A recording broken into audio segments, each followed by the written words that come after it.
नमस्कार। आज हम बात करेंगे सेल मेम्ब्रेन पर। हमने सेल के बारे में पढ़ा, जाना कि प्रोकैरियोटिक और यूकैरियोटिक सेल्स क्या होती हैं और क्या क्या डिफरेंस होता है उनमें। अब हम बात करेंगे सेल मेम्ब्रेन पर।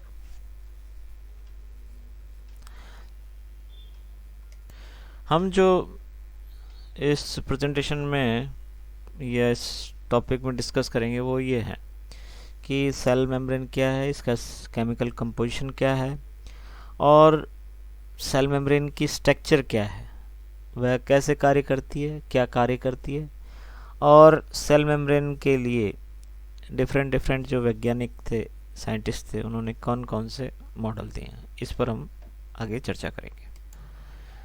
यदि सेल मेम्ब्रेन की बात करते हैं तो सेल मेम्ब्रेन, जिसको प्लाज्मा मेम्ब्रेन भी कह रहे हैं हम और प्लाज्मा लेमा भी कहा जाता है, यह एक बायोलॉजिकल मेम्ब्रेन होती है। ठीक है, और यह कोशिका को बाहरी जो एनवायरनमेंट है उससे अलग करती है।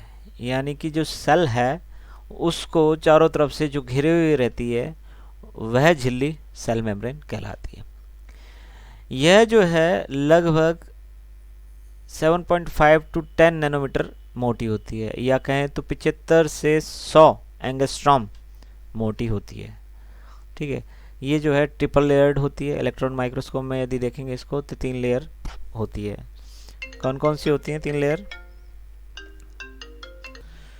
तो यह ट्रिपल लेयर होती है और इलेक्ट्रॉन माइक्रोस्कोप में 3 लेयर दिखाई देती हैं। कौन कौन सी 3 लेयर होती हैं? 2 बार की प्रोटीन लेयर और एक बीच की लिपिड लेयर।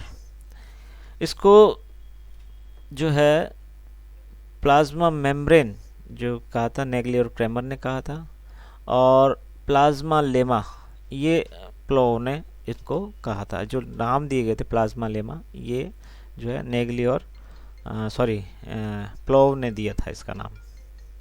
अब बात करते हैं इसके केमिकल कंपोजिशन पर। केमिकल कंपोजिशन जो है इसकी मुख्यतः लिपिड और प्रोटीन से मिलकर ये बनी होती है। इसमें कार्बोहाइड्रेट के मॉलिक्यूल भी होते हैं, लेकिन वो जो है सेल मेम्ब्रेन के बाहर, मेम्ब्रेन के जो आउटर जो ग्लाइकोप्रोटीन्स हैं वो यूनिट जो है कार्बोहाइड्रेट की बनी होती है। तो मुख्यतः ये जो है प्रोटीन और लिपिड से बनकर होती है।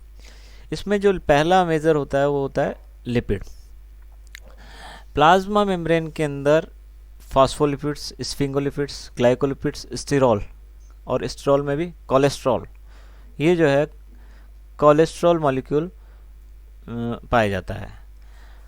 कोलेस्ट्रॉल जो होगा खास तौर से ये मैमेलियन सेल के अंदर मुख्यतः पाया जाता है और प्रोकैरियोटिक सेल के अंदर ये एब्सेंट होता है। तो हम यदि बात करते हैं कि यूकैरियोटिक मैमेलियन सेल और प्रोकैरियोटिक में क्या डिफरेंस है, प्रोकैरियोटिक और यूकैरियोटिक मैमेलियन सेल की प्लाज्मा मेम्ब्रेन में क्या मुख्य अंतर होता है। बाकी कंपोजिशन सेम होती है। यदि प्रोकैरियोटिक की बात करेंगे तो भी उसमें भी सेल मेम्ब्रेन जो होगी वही होगी, लिपिड बाइलेयर की होगी, लेकिन एक मॉलिक्यूल जो है मैमेलियन यूकैरियोट्स में वो ज़्यादा पाया जाता है, वो होता है कोलेस्ट्रॉल। ठीक है, ये कोलेस्ट्रॉल मॉलिक्यूल जो होता है ये एंकरिंग मॉलिक्यूल होता है और मेम्ब्रेन को रिजिडिटी प्रोवाइड करता है। क्या होता है प्लांट सेल और यदि एनिमल सेल की बात करते हैं, प्लांट सेल में भी ये नहीं पाया जाता कोलेस्ट्रॉल मॉलिक्यूल, क्योंकि प्लांट सेल के बाहर एक प्रोटेक्टिंग लेयर पाई जाती है जिसको सेल वॉल कहा जाता है, और सेल वॉल मौजूद होने के कारण सेल मेम्ब्रेन जो है इतनी रिजिड नहीं पाई जाती है, तो इसलिए उनमें कोलेस्ट्रॉल नाम का मॉलिक्यूल नहीं पाया जाता है। लेकिन हमारे जो है यूकैरियोटिक सेल, एनिमल सेल में, खास तौर से मैमेलियन सेल के अंदर यह कोलेस्ट्रॉल मॉलिक्यूल काफ़ी मात्रा में पाया जाता है, और ये क्या करता है, जो सेल है उसकी रिजिडिटी को, उसके स्ट्रक्चर को बना के रखता है, एंकरिंग मॉलिक्यूल होता है। ठीक है, प्रोटीन की बात करते हैं तो प्लाज्मा मेम्ब्रेन में लगभग 50% प्रोटीन पाया जाता है। ठीक है, जो माइलिन सेल है उनके अंदर क्या कम होता है, क्योंकि उसमें माइलिन जो होता है उसका आच्छाद आवरण पाया जाता है, जिस वजह से ये जो है लिपिड की लेयर पाई जाती है उसमें, इस वजह से इसमें प्रोटीन जो है कम मात्रा में पाया जाता है। लेकिन एक कॉमन यदि बात करते हैं तो हम प्रोटीन जो है प्लाज्मा मेम्ब्रेन के अंदर लगभग 50% जो है इसमें पाया जाता है। जो प्रोटीन होगा वो स्ट्रक्चरल प्रोटीन, ट्रांसपोर्ट प्रोटीन और एंजाइम्स के रूप में पाया जाता है। ठीक है, स्ट्रक्चरल प्रोटीन क्या होगा? जो संरचना में भाग ले रहे हैं, प्लाज्मा मेम्ब्रेन की संरचना में भाग ले रहे हैं। ट्रांसपोर्ट प्रोटीन कौन से होंगे? क्या होता है कि प्लाज्मा मेम्ब्रेन में बीच बीच में ट्रांसपोर्ट प्रोटीन पाए जाते हैं, यानी कि या क्रॉस ट्रांस मेम्ब्रेन प्रोटीन पाए जाते हैं। ये जो ट्रांस मेम्ब्रेन प्रोटीन होता है, चैनल प्रोटीन भी कहा जाता है इनको, और ये जो चैनल प्रोटीन होते हैं ये कई अदर मॉलिक्यूल के लिए एक रास्ता बनाते हैं। तो इन ऐसे प्रोटीन्स को बोलते हैं ट्रांसपोर्ट प्रोटीन्स। और एंजाइम जो होते हैं वो एंजाइम होते हैं, ये एंजाइम के रूप में फंक्शन करते हैं। कौन कौन से एंजाइम होते हैं? जैसे कि एटीपीज है, फॉस्फेटेज है, आरएनएज है, माल्टेज है, लैक्टेज है, फॉस्फोलाइपेज है। ये सारे एंजाइम जो हैं ये पाए जाते हैं प्लाज्मा मेम्ब्रेन के। अब बात कर रहे हैं हम कार्बोहाइड्रेट का। तीसरा जो मॉलिक्यूल होता है कार्बोहाइड्रेट होता है। यह जो है सिर्फ एक्सटीरियर, बाहर की तरफ ही प्रेजेंट होगा और ग्लाइकोप्रोटीन के रूप में पाया जाता है। यानी कि प्रोटीन के साथ ग्लूकोज की यदि मॉलिक्यूल जुड़े हुए होते हैं तो उनको हम कहते हैं ग्लाइकोप्रोटीन। और ये जो कुछ कोशिकाएं होती हैं जिनमें बाहर की ओर एक ग्लाइकोकैलिक्स जैसी संरचना पाई जाती है। ग्लाइकोकैलिक्स एक आवरण पाया जाता है। ये ग्लाइकोकैलिक्स जो आवरण है ये ग्लाइकोप्रोटीन की अधिकता के कारण ही होता है। यानी कि जिन कोशिकाओं में ग्लाइकोप्रोटीन अधिक मात्रा में पाया जाता है, बाहर की ओर एक चैन के रूप में मिलेगा, वो ग्लाइकोप्रोटीन बाहर की ओर एक लेयर का फॉर्मेशन कर लेते हैं जिसको हम बोलते हैं ग्लाइकोकैलिक्स। अब बात करते हैं फास्फोलिपिड की। फास्फोलिपिड जो है उसमें दो चीज़ें होती है, एक होता है पोलर हेड और दूसरा होता है नॉन पोलर टेल। इसकी संरचना में दिखा देता हूँ आपको। ये इस तरह से होता है। ये तो हिस्सा होता है पोलर हेड और ये वाला जो हिस्सा होता है ये नॉन पोलर टेल होता है। ये जो हिस्सा हेड वाला रीजन है ये जो है हाइड्रोफिलिक होता है, और जबकि नीचे वाला जो हिस्सा होता है वो हाइड्रोफोबिक होता है। ठीक है, इसको मैं और थोड़ा सा बड़ा करके दिखाता हूँ।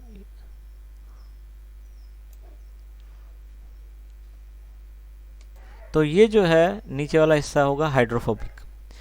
हाइड्रोफिलिक का मतलब है कि जल के प्रति आकर्षण दिखाना, जल रागी और जल विरागी, इसको बोलते हैं जल विरागी। विरागी का मतलब हाइड्रोफोबिक, यानी कि जल से घृणा करना। तो क्या होगा यदि अब साइटोप्लाज्म में क्या होता है? लिक्विड है उसमें साइटोप्लाज्म में तो पूरी तरह से, और चूंकि जब लिक्विड है तो ये स्ट्रक्चर कैसे होगा? तो जो बाइलेयर होगी उसके जो पोलर नॉन पोलर टेल हैं वो दो लेयर के रूप में अंदर की तरफ पाए जाते हैं। ये कैसे होंगे ये मैं बताता हूँ अभी। ये इस तरह से होगा, यानी कि ये देखो ये एक मॉलिक्यूल है, ये दूसरा मॉलिक्यूल है, यानी कि ये एक तरफ मॉलिक्यूल है तो ये दूसरी तरफ मॉलिक्यूल है। तो चूंकि ये जल से घृणा करते हैं तो दोनों तरफ पानी है। ठीक है, एक्सटीरियर में भी एक तरह से फ्लूइड होता है और इंटीरियर में भी फ्लूइड होता है। साइटोप्लाज्म क्या होता है? ज़्यादातर उसमें वाटर होता है। तो ये जो मॉलिक्यूल है चूंकि इसका जो पोलर हेड है लिपिड का वो क्या होगा? वो हाइड्रोफिलिक है, वो जल की तरफ आकर्षित होता है और ये जल से घृणा करता है। तो ये वाले हिस्से सारे अंदर हो जाएंगे और जो पोलर हेड है वो बाहर की तरफ हो जाएंगे। तो इस तरह से लिपिड जो बाइलेयर ये है इस तरह के फॉर्मेशन हो जाता है। ठीक है, दूसरा जो मॉलिक्यूल हमने बात किया था कोलेस्ट्रॉल मॉलिक्यूल। ये जो कोलेस्ट्रॉल मॉलिक्यूल है ये बीच बीच में इस तरह से एंकरिंग मॉलिक्यूल के रूप में पाया जाता है। ठीक है, इस तरह से यह बीच बीच में एंकरिंग मॉलिक्यूल के रूप में मिलेगा। अब ये है एक मेम्ब्रेन की स्ट्रक्चर में क्या होगा? हमने कहा कि यह लिपिड बाइलेयर यानी कि दोहरी कला से आवृत होती है। दोहरी कला कौन सी होती है? लिपिड की। एक लेयर लिपिड की ये है और दूसरी लेयर ये है। सभी लिपिड मॉलिक्यूल के जो tail polar non polar tail वाले हिस्से हैं वो अंदर की तरफ होते हैं। इसी तरह से दूसरी लेयर के भी जो है टेल वाले जो हिस्से वो अंदर की तरफ होंगे। ठीक है, बीच बीच में जो कोलेस्ट्रॉल मॉलिक्यूल प्रेजेंट पाया जाएगा। ठीक है, जो प्रोटीन है वो बाहर की तरफ भी मिलेगा और बीच में भी मिलेगा। जो बाहर की तरफ मिलने वाले हैं उनको बोलते हैं एक्सटर्नल प्रोटीन। ठीक है, ये जो है एक्सटर्नल प्रोटीन होंगे। ये जो अंदर की तरफ वाले प्रोटीन होंगे इंटरनल प्रोटीन कहला जाता है। और जो क्रॉस मेम्ब्रेन प्रोटीन होते हैं यानी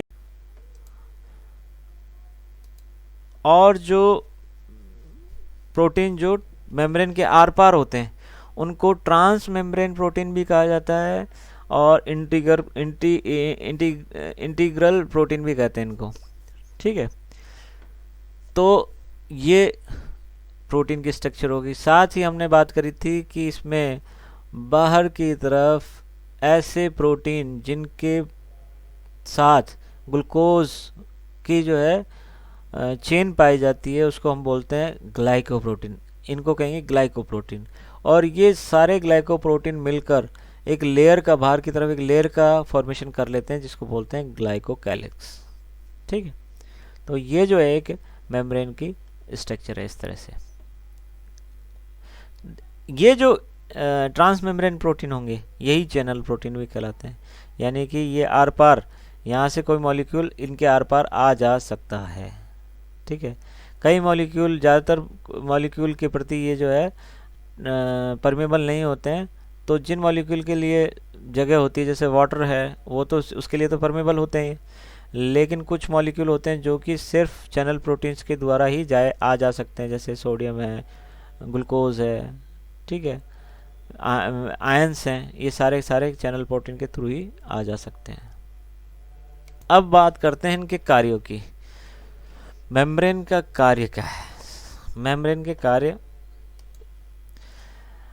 एक तो सेल को उसकी स्ट्रक्चर प्रोवाइड करना, सेल को इंटैक्ट बनाए रखना, सबसे पहला काम तो उसका जो है उसको सेल की जो संरचना है उसको बना के रखती है मेम्ब्रेन। यदि मेम्ब्रेन नहीं होगी तो सेल की जैसी संरचना भी नहीं होगी। आप सोचिए, यदि मेम्ब्रेन नहीं है तो कोई संरचना ही नहीं है। ठीक है, तो सेल मेम्ब्रेन जो है उस संरचना को बना के रखती है। दूसरा काम है प्रोटेक्टिव बैरियर। सेल जो है एक्सटर्नल जो एनवायरनमेंट है उससे बचा के रखती है प्लाज्मा मेम्ब्रेन, यानी कि सेल को प्लाज्मा मेम्ब्रेन बाहरी वातावरण से एक प्रोटेक्टिव लेयर के रूप में उसको बचा के रखती है। डायरेक्ट कांटेक्ट में नहीं आ सकता, मतलब बाहरी एनवायरनमेंट। ठीक है, दूसरा जो है, तीसरा जो है इसका है मेम्ब्रेन ट्रांसपोर्ट। चूँकि मेम्ब्रेन जो होती है, सेल मेम्ब्रेन, ये सेलेक्टिवली परमेबल होती है, सेलेक्टिवली परमेबल। इसका क्या मतलब है? एक होती है परमेबल, एक होती है नॉन परमेबल। ऐसी कोशिकाएं, ऐसी संरचनाएं जहां जो कि किसी भी मॉलिक्यूल को आने जाने दे सकती है उसको बोलते हैं परमेबल। ऐसी मेम्ब्रेन जो कि हर तरह के मॉलिक्यूल को रोक दे वो कहलाती है नॉन परमेबल। ठीक है, पारगम, अपारगम, और ये है चयनात्मक पारगम, यानी कि सेलेक्टिवली परमेबल। कुछ मॉलिक्यूल के लिए तो यह नॉन परमेबल होती है, अपारगम में होती है, और कुछ मॉलिक्यूल के लिए यह परमेबल होती है, और कुछ मॉलिक्यूल्स के लिए यह क्या होगा, चैनल प्रोटीन के थ्रू परमेबल होगी। तो जैसे परमेबल मैंने बताया कि हाइड्रोजन मॉलिक्यूल है, वाटर मॉलिक्यूल है, गैसेज हैं, ऑक्सीजन है, ठीक है, कार्बन डाइऑक्साइड है, ये जो चीज़ें हैं ये सारी की सारी इनके लिए तो क्या है, परमेबल है। लेकिन जैसे आयन है, पोटेशियम आयन है, सोडियम आयन है, ये ऐसे आयन के लिए यह सेलेक्टिवली परमेबल है, यानी कि जब कोशिका के अंदर ज़रूरत है तब तो ये चैनल प्रोटीन के थ्रू आ जाएंगे, यदि ज़रूरत नहीं है तो ये चैनल प्रोटीन बंद रहते हैं और उनको आने से रोक देती है। तो ये क्या होगा, इसको बोलते हैं चयनात्मक परमेबल, या सेलेक्टिवली परमेबल या चयनात्मक पारगम। ठीक है, ये आगे की चीज़ें वही हैं जो मैंने बोली है।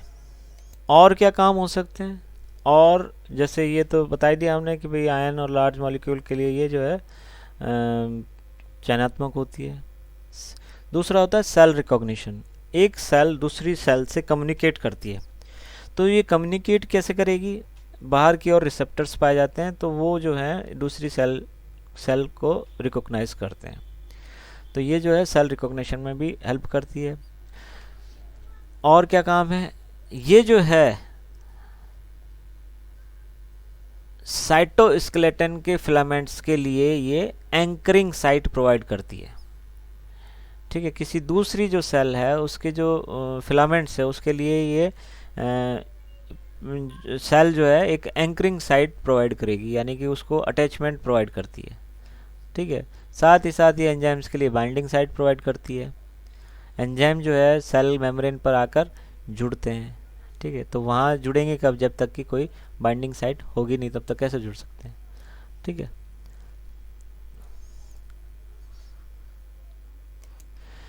कई बार क्या होता है कि कुछ कोशिकाएं कई जगह सर बहुत टाइटली क्लोजली जो है इंटरलॉक हो जाता है, तो उनको वो जंक्शन बोलते हैं। तो ये जो जंक्शंस हैं ये कौन प्रोवाइड करता है, ये कौन बनाता है? ये सेल सेल मेम्ब्रेन ही बनाते हैं। ठीक है, गैप जंक्शंस हैं। ठीक है, इस तरह के जो जंक्शंस हैं ये सेल मेम्ब्रेन द्वारा ही बनाए जाते हैं।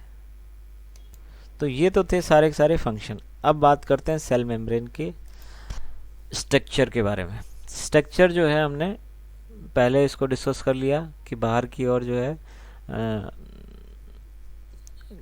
सारे पोलर हेड होंगे और अंदर की ओर पोलर नॉन पोलर टेल होगी। स्ट्रक्चर के ऊपर अलग अलग जो है वैज्ञानिकों ने अलग अलग अपने वो दिए थे, व्यूज़ दिए थे। उन्होंने अपने अपने एक्सपेरिमेंट किए और एक्सपेरिमेंट करने के बाद उन्होंने देखा कि ये संरचना इस तरह से हो सकती है। तो उनके आधार पर जो है उन्होंने मॉडल दिए, प्लाज्मा मेम्ब्रेन के मॉडल्स। सबसे पहले मॉडल की बात करते हैं, वो होता है डेनेली डेवसन मॉडल। डेनेली और डेवसन ने एक लिपिड बाइलेयर का स्टडी की और उसके बाद उन्होंने यह मॉडल प्रपोज किया। उन्होंने देखा कि जो पानी के अंदर यदि ऑयल की ड्रॉप डाली जाती है तो वह जो है एक लेयर का फॉर्मेशन कर लेती है। तो इसी के आधार पर उन्होंने ये सेल सरफेस या सेल मेम्ब्रेन के बारे में बताया। उन्होंने कहा कि लिपिड जो है ये लिपिड बाइलेयर की होती है और इसके बाहर दोनों तरफ जो है प्रोटीन जो है पाया जाता है। इस मॉडल को इन्होंने सैंडविच मॉडल कहा और ये जो मॉडल है ये इस तरह से दिखाई देता था, यानी कि यह एक प्रारंभिक मॉडल था सेल मेम्ब्रेन का एक प्रारंभिक मॉडल था। देखो क्या होता है कि कोई भी जो जैसे मान के चलिए कि कार बनाई थी पहली बार, तो कार जो है बनी थी वो स्टीम के इंजन की बनी थी। जैसे अपने गांव में चलते हैं ना लकड़ बुग्गे चलते हैं, इसी तरह की वो कार थी। लेकिन वहाँ अपने लकड़ बुग्गों में क्या होता है, इंजन होता है आगे, वहाँ इंजन की जगह क्या था, उसमें स्टीम का एक बॉयलर टाइप का था, भट्टी लगी हुई थी। अब आज कार का स्वरूप क्या है? तो जो पहला स्वरूप था और उसमें आज तक में कई चीज़ें बदलाव हुई। तो इसी तरह से ये जो प्लाज्मा मेम्ब्रेन है इसका पहला मॉडल जो दिया इन्होंने प्रपोज किया कि भाई इस तरह की संरचना हो सकती है। क्योंकि इलेक्ट्रॉन माइक्रोस्कोप की खोज उस समय तक नहीं हुई थी, तो उन्होंने अनुमान से ये एक मॉडल दिया कि लिपिड जो है इसकी दोहरी कला से आवृत होती है। लिपिड जो है उसके पोलर हेड बाहर की ओर होंगे, नॉन पोलर टेल अंदर की ओर होगी और प्रोटीन जो है एक कोटिंग के रूप में पाया जाएगा। अब चूंकि प्रोटीन कोटिंग के रूप में मिलेगा तो ये जो है सेल की जो ट्रांसपोर्टेशन है उसको नहीं समझा पाए, सेल जो है उसकी फ्लेक्सिबिलिटी को नहीं समझा पाए। इस तरह से ये जो मॉडल है बाद में रिजेक्ट हो गया। दूसरा जो मॉडल दिया वो था रॉबर्टसन मॉडल। रॉबर्टसन ने क्या किया कि इलेक्ट्रॉन माइक्रोस्कोप में देखा, उन्होंने देखने पर उन्होंने जो सेक्शन काटा था उस सेक्शन में वह रेलवे ट्रैक जो होता है, रेल रोड ट्रैक होता है, उसके जैसे दो लेयर उन्होंने दिखाई दी। तो उसके बाद उन्होंने ये हाइपोथेसिस दी कि भाई ये एक ही लेयर होती है, सैंडविच की तरह ना होकर ये पूरी की पूरी जो लेयर है ये इस तरह से दिखाई देती है। यानी कि बाहर की ओर जो है प्रोटीन कोट होगा, बीच में जो लेयर होगी वो बिल्कुल जो है प्रोटीन के साथ अटैच्ड रहती है और वो बिल्कुल रिजिड रहती है। तो ये जो मॉडल है ये भी बाद में इसको रिजेक्ट कर दिया गया। लेकिन चूंकि इन्होंने ये तो इलेक्ट्रॉन माइक्रोस्कोप में देख लिया था कि ये जो लेयर हैं ये इस तरह से व्यवस्थित होती हैं। इसके बाद जो तीसरा जो मॉडल दिया वो था फ्लूइड मोज़ेक मॉडल। हालांकि और भी बहुत सारे मॉडल दिए, लेकिन ये जो एक विकास की प्रक्रिया थी ये सबसे ज़्यादा मान्य मॉडल है, फ्लूइड मोज़ेक मॉडल। फ्लूइड तरल mosaic model. Fluid mosaic model जो है सिंगर और निकोलसन ने दिया था। इन्होंने जो है ये मॉडल दिया और जो आज की हम संरचना आज जो हम संरचना देखते हैं वो इस तरह की संरचना है। तो जो फ्लूइड मोज़ेक मॉडल जो दिया, उसका मतलब यह है कि जो लेयर है वो क्या है, तरल है, यानी कि वो लिक्विड है, लिक्विड के रूप में है। दूसरा मोज़ेक का मतलब होता है अस्थिर, यानी लगातार वो जो अपनी संरचना है वो बदलती रहती है। कोई मोज़ेक स्ट्रक्चर होती है वो क्या होती है, वो अस्थिर संरचना होती है। तो इनके अनुसार क्या था कि ये सारी चीज़ें जो हैं वो एक लिक्विड फॉर्म में होंगी, और ये जो जो संरचना है ये लगातार जो है अपनी संरचना बदलती रहती है। जैसे अपन ये मान के चलें कि हमने किसी पानी के अंदर बहुत सारी बोतल्स और कुछ छोटी छोटी बोतल्स फेंक दिए, उन्होंने एक लेयर बना दी है, बंद बोतल है, और फिर उसके बाद हमने बीच बीच में और कोई जो है बड़े गत्ते जैसे डाल दिए हैं। तो वो क्या होंगे, वो एक लेयर का तो फॉर्मेशन कर लिया उन्होंने, लेकिन वो लगातार अपनी स्थिति बदलते रहते हैं, तैरते रहते हैं। इसी तरह से ही यह जो है संरचना प्लाज्मा मेम्ब्रेन पाई जाती है। तो इसके हिसाब से ये जो है ट्रांसपोर्टेशन को भी समझा पाए, ये जो है इसकी रिजिडिटी और फ्लेक्सिबिलिटी दोनों को समझा पाए। इन्होंने फिर जो है आगे मेम्ब्रेन ट्रांसपोर्टेशन है उसको भी ये समझा पाए। तो इनके अनुसार क्या होगा कि बाहर लिपिड जो है वो बाइलेयर के रूप में होता है, और जो प्रोटीन होगा वो दोनों तरफ पाए जाते हैं। पेरिफेरल प्रोटीन जो बाहर की तरफ पाए जाते हैं, इंटीग्रल प्रोटीन जो मतलब ट्रांसमेम्ब्रेन प्रोटीन होते हैं, यानी कि मेम्ब्रेन के आर पार जो पाए जाते हैं, और इंटरनल प्रोटीन जो अंदर की तरफ पाए जाते हैं।